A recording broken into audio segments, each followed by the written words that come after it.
urwego rw'igisirikare cya Leta Zunze Ubumwe za Amerika rwatangije umushinga wo gukora indege ya perezida izaba igenda ku muvuduko udasanzwe Supersonic Air Force One, izaba ishobora gukora urugendo ruzunguruka isi yose mu munsi umwe gusa. Pentagon, icyicaro gikuru cy'igisirikare cya Leta Zunze Ubumwe za Amerika, binyuze mu rwego rushinzwe igisirikare kirwanira mu kirere Air Force, batangaje ko batangije umushinga wo gukora indege ya perezida wa Leta Zunze Ubumwe za Amerika izaba ifite ubushobozi bwo gutwara umukuru w'igihugu ku isi hose mu munsi umwe gusa. Ikindi kandi izaba ibikora ibingibi ku muvuduko udasanzwe. Urwego rw'igisirikare kirwanira mu kirere USA Air Force rwatangaje ko rwamaze gutangira umushinga wo kubaka indege, aho iri kubikora ku bufatanye na kompanyi ikora ibijyanye n'indege ya Exosonic, mu gihe hamaze gutangwa agera kuri miliyoni imwe y'amadolari Leta Zunze Ubumwe za Amerika azakoreshwa mu gihe cy'amezi 28 mu gukora iyi ndege. Iyi ndege izakorwa izaba ifite ibyicaro 70, ikazaba ifite ubushobozi bwo kugenda ku muvuduko ugera kuri metero 1380 mu isaha imwe gusa. Aho indege yari isanzwe ikoreshwa mu gutwara perezida wa Leta Zunze Ubumwe za Amerika Air Force One yagendaga ku muvuduko ugera kuri metero 640 mu isaha imwe gusa. Uyu muvuduko uzaba wikubye kabiri umuvuduko usanzwe indege igenderaho, ndetse n'inshuro ebyiri umuvuduko w'ijwi. Ibindi byatangajwe ku rubuga rw'iyi kompanyi nuko iyi ndege nubwo izaba igenda kuri uyu muvuduko nta rusaku izaba ifite. Ibindi bizitabwaho mu ikorwa ry'iyi ndege harimo imbaraga izakoresha, uburemere,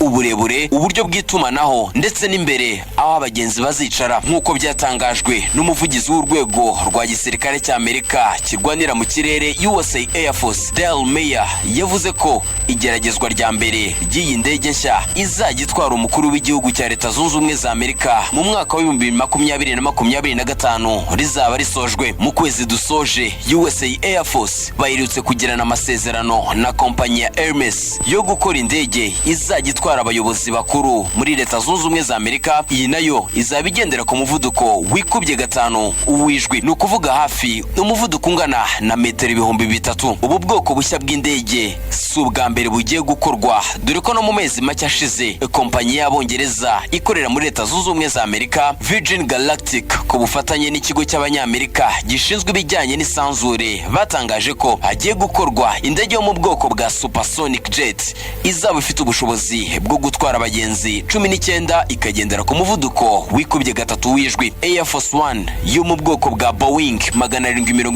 747-200B, indege itwara perezida wa Leta Zunze Ubumwe za Amerika, ni imwe mu ndege zigendera ku muvuduko munini cyane, aho ishobora kugenda ku muvuduko ugera kuri 640. Uyu muvuduko ukaba ujya gusatira uwijwi. Magingo ya hari indege ebyiri za Air Force One zikoreshwa mu gutwara umukuru w'igihugu, zikaba zaraguzwe ku butegetsi bwa perezida Ronald Reagan, zaje gutangira gukoreshwa ubwo perezida George Bush yari perezida wa Leta Zunze Ubumwe za Amerika. Ramise Sango nashyize akadomo, reka mbifurize gukomeza kugira ibihe byiza.